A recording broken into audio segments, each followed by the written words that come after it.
Welcome everybody. How you guys all doing? Welcome into the 3% recap.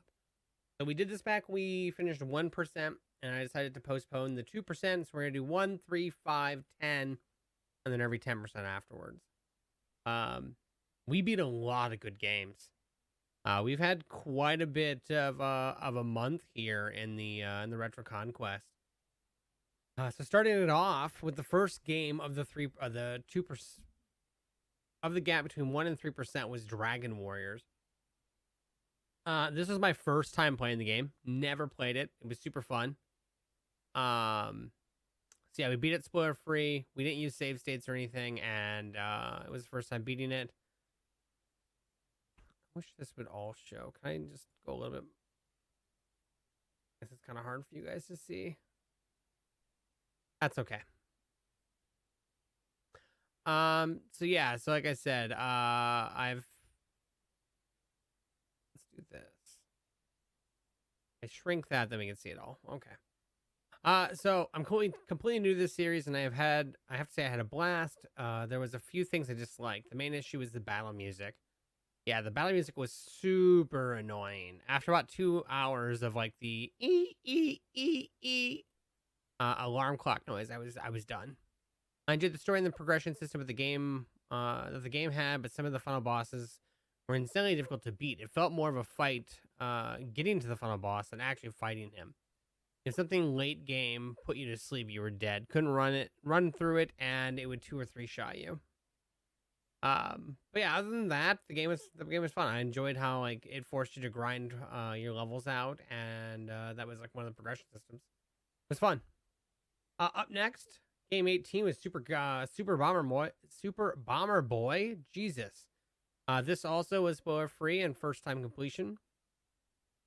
So I played a few of the games before, but not this one. I really enjoyed the story mode and getting to learn more about the Bomberman lore.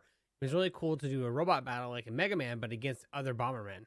I really enjoyed the stage layouts. Nothing felt overused or reused. It didn't take us too long. Hour 20. It was a super fast game. I think it was 2 parts. I think because we stopped early one night. Up next is Popeye Game 19. This was chosen by me.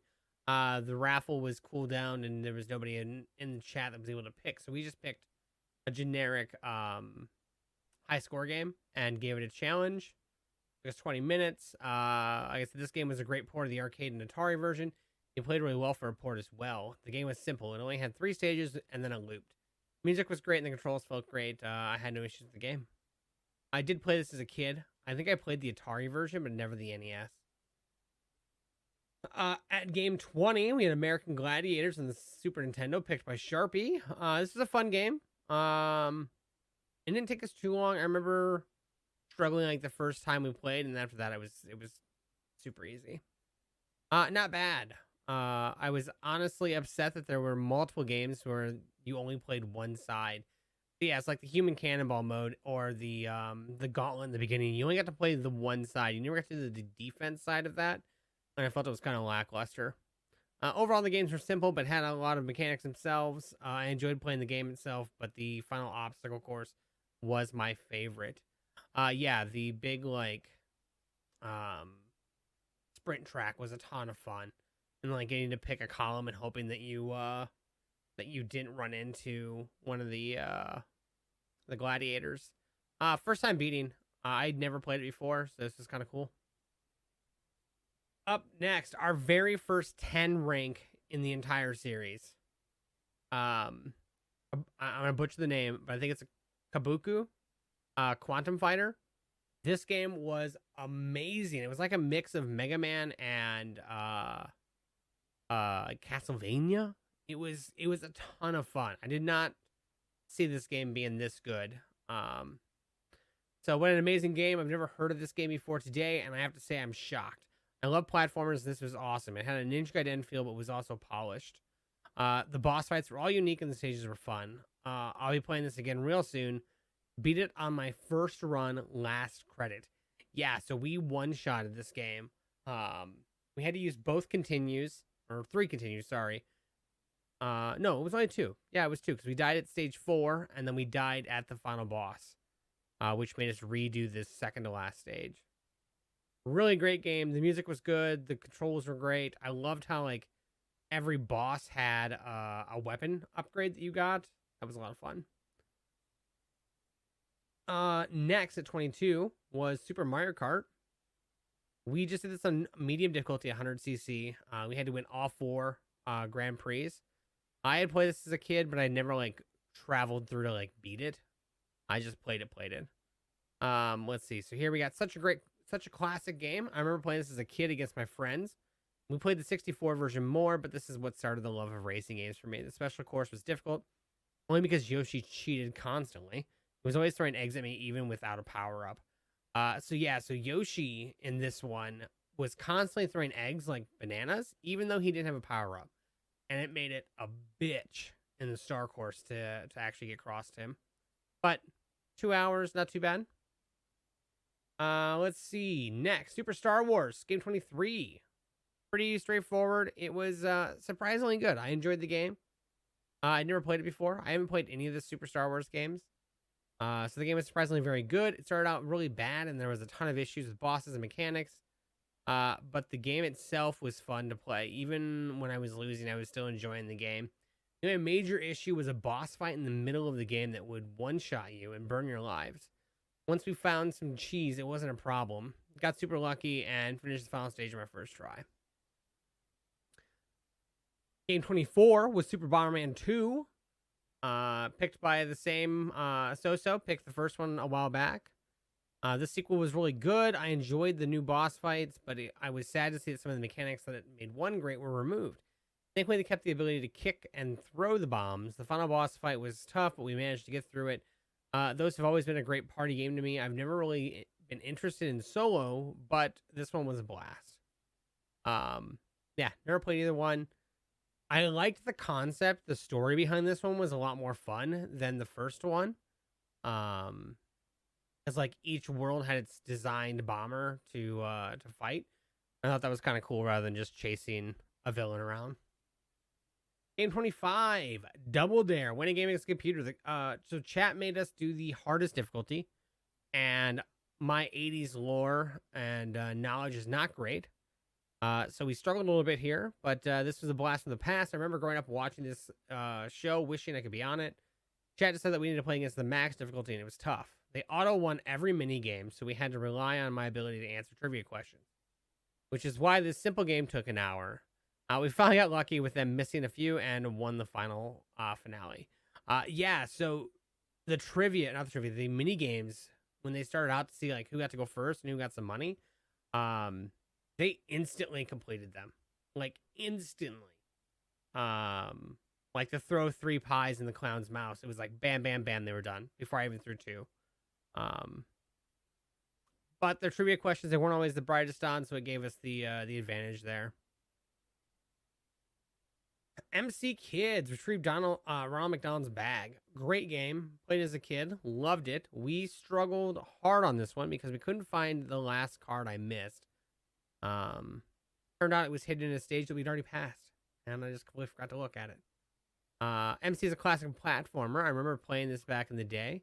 It was such a tough game. The M cards were hidden so well. Not only do you need to find the normal cards, there's also 6 well-hidden cards to see the ending stage. Sadly, it took us way longer than I wanted to find the final card, which was at the start of a stage we had forgotten about. All in all, the mechanics are great, other than the characters always feeling like they're sliding in ice. Yeah, it always felt like somebody was slipping and sliding.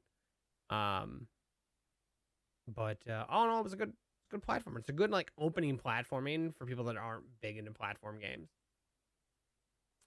Game 27, picked by Big O, was Castlevania. It's our first Castlevania in the series. Not too bad, a little over 2 hours. We got stuck on Death and Dracula. Otherwise, we could have beaten it a lot faster. Definitely one of the best games in the NES. This will always be a classic game on the console. The music alone is amazing, not to mention the mechanics are simple and really easy to understand. The only complaint is some of the boss fights are incredibly tough if you die and have to use a continue on them. Death alone is the worst fight to be stuck on. You're forced to use this shitty weapon if you have to continue on this stage. We struggled on Dracula's second form, but only took us a bit to figure out the nice pattern.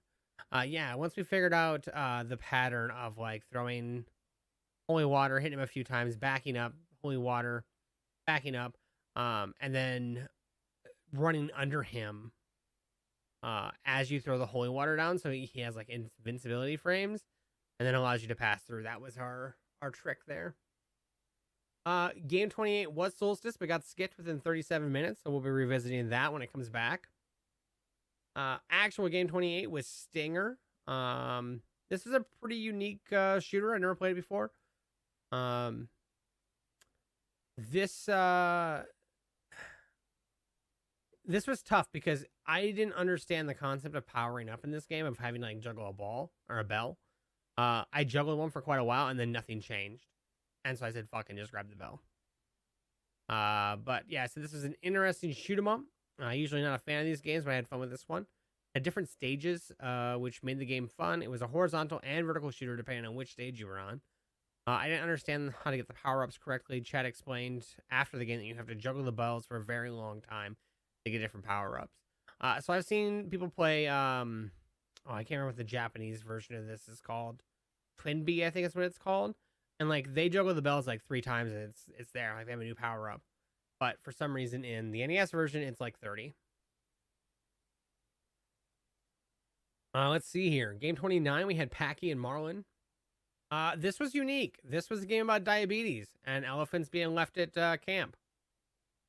Not what I was expecting, but was actually pretty fun. This is by far the most unique game we played yet. I had no idea this existed, and I think it's an amazing idea. I would have loved for something like this when I was a kid, to learn more about the people who struggle with diabetes. I was able to answer the trivia questions because a few of my family members have it. The platforming was pretty good as well. The only complaint was how simple the boss fights were. Also, the end of the game was sudden. I wouldn't have known it was the last stage if the map didn't tell me.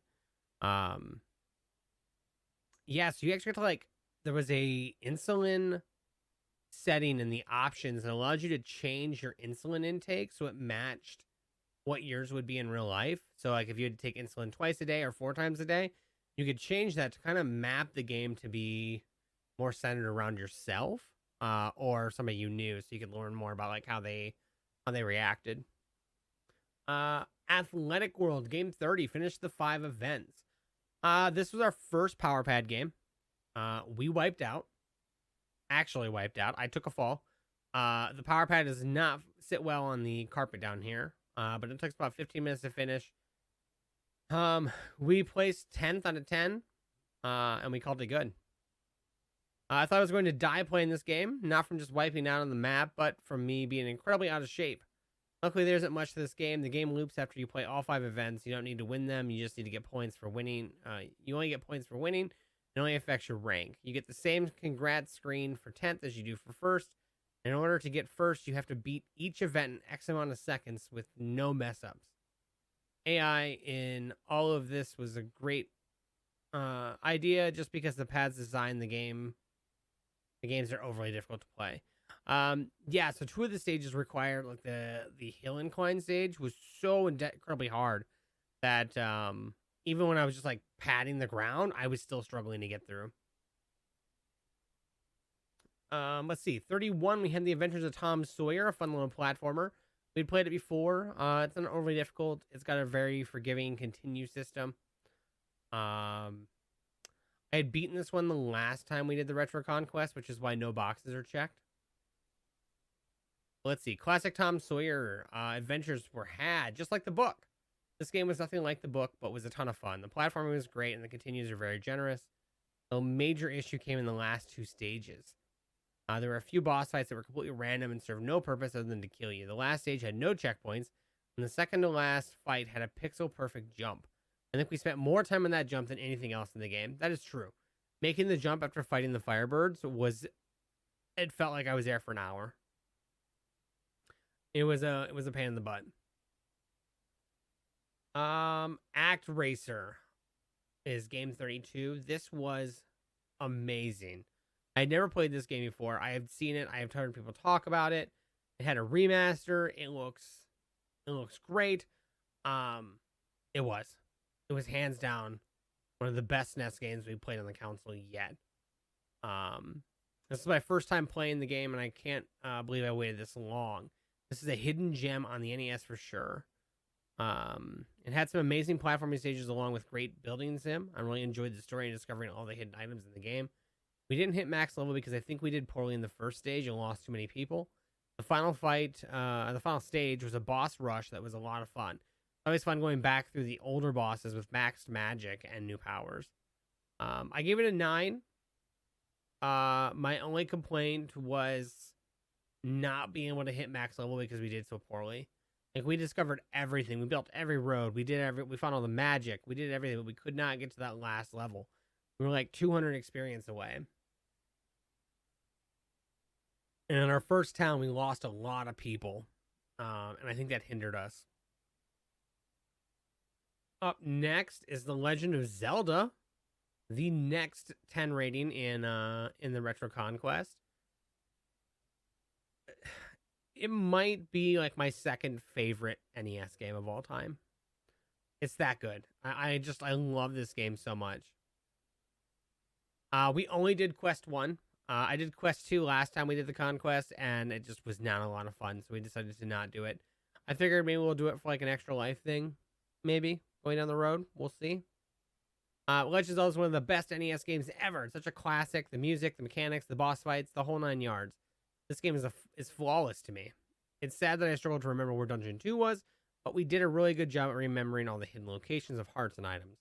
The only thing we missed was the red ring. I completely forgot where it was. We decided not to do the second quest because I didn't hate myself enough to play it again. That's right. We missed the red ring, and our dungeon order was crazy. We did 1, 3, 5, 4, 6, 7, 2, 8, 9.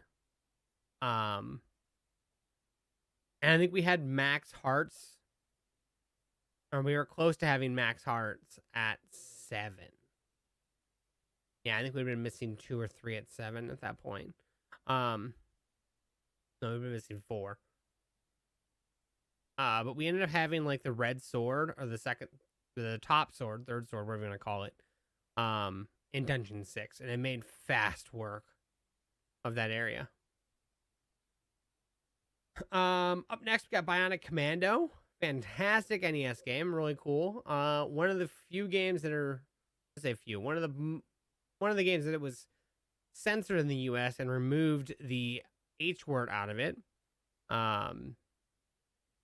You do get to see Hitler at the end of the game. You can clearly tell it's him. They just changed his name. But this is another NES game that I think flies under the radar. It's really simple, but also super complex. The fact that you cannot jump and you're forced to use a hook to swing back and forth really changes the mechanics of a platforming game. I also hate that they censored the NA version of this by taking out Hitler, but left in the clear image of him at the end of the game.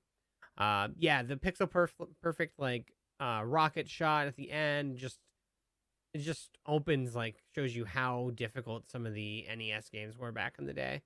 And like, if you didn't have the right backpack on, you couldn't talk to people. And if you couldn't talk to people, then you couldn't find the hidden items, or you couldn't find your exits, or the boss doors wouldn't open. So it was always cool to like see that complex gameplay that was in old NES games. Uni Racers. I hated every second of this game. The stunts required for this game were ridiculous.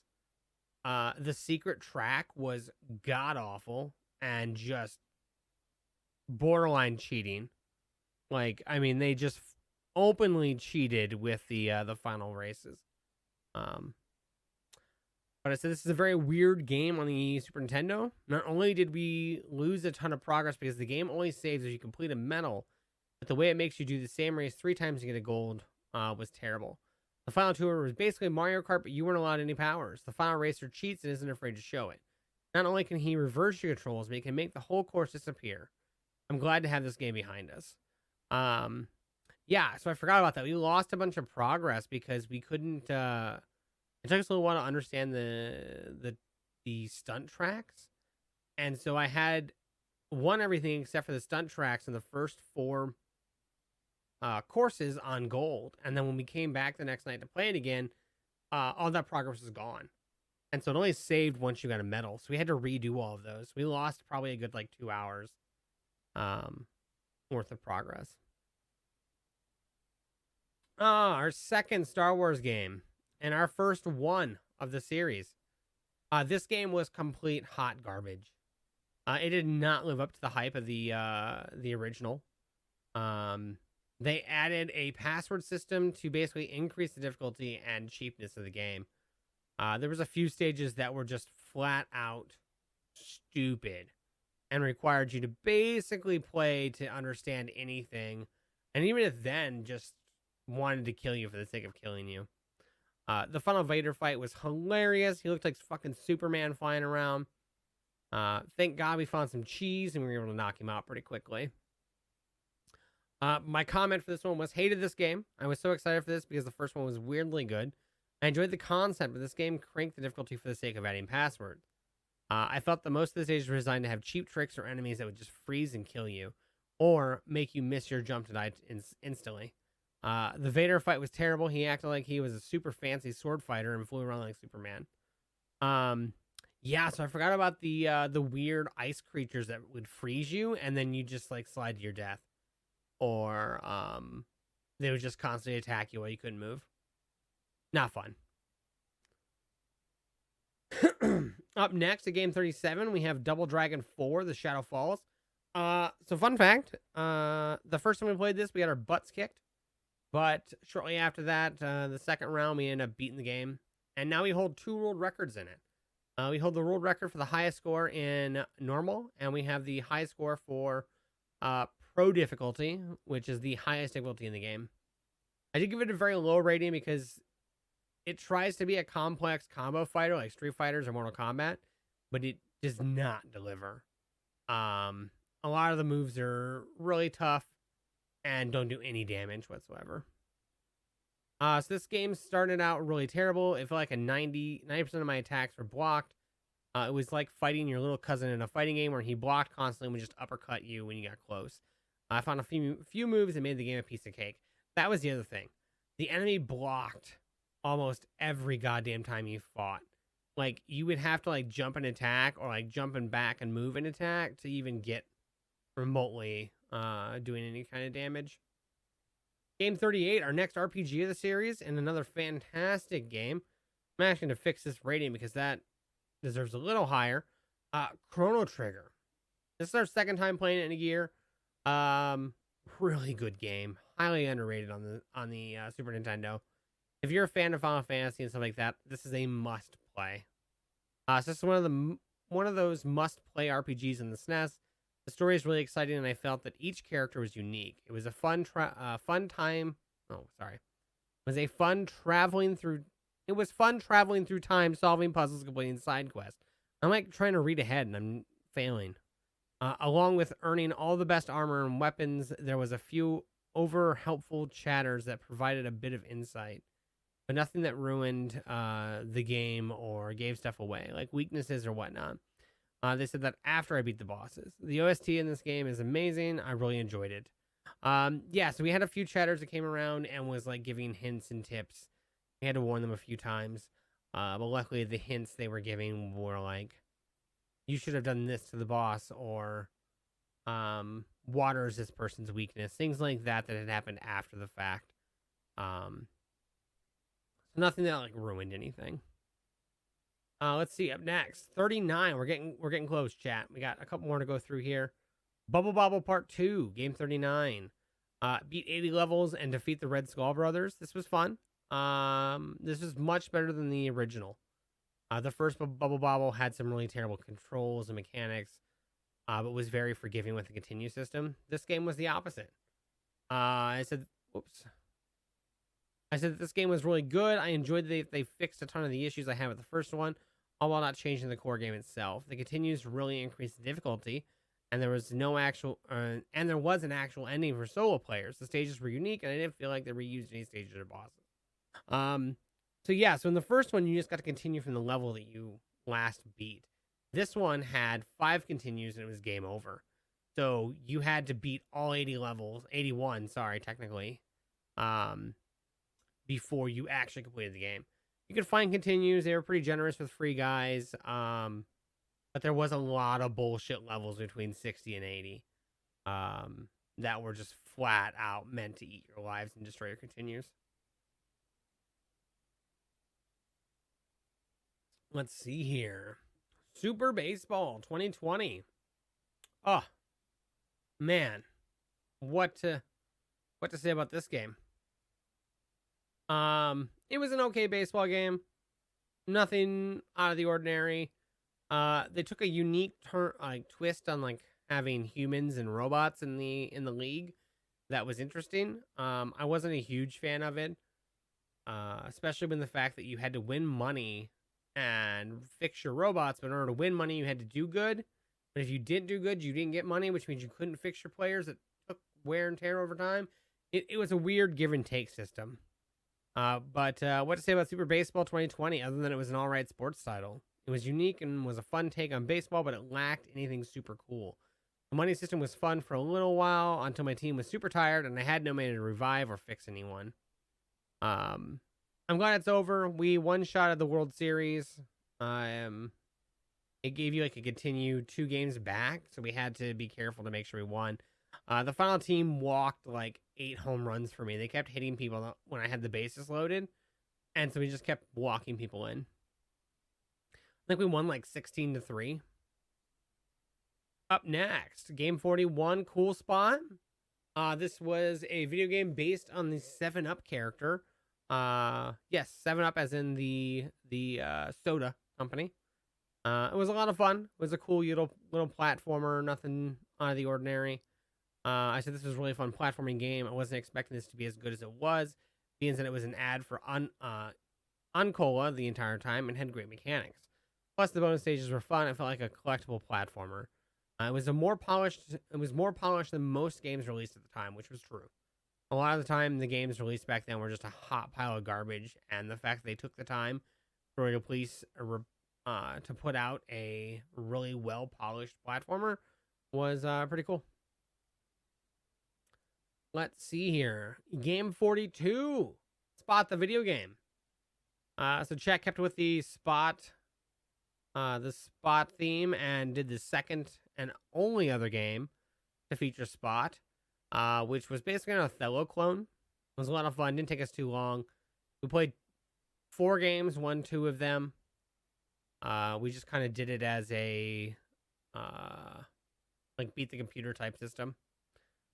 But so I said chat kept the Uncola trend going by selecting the only other Spot game in the Conquest. This was not as great as the SNES, but was fun in its own way. I enjoyed the twist on the game Othello.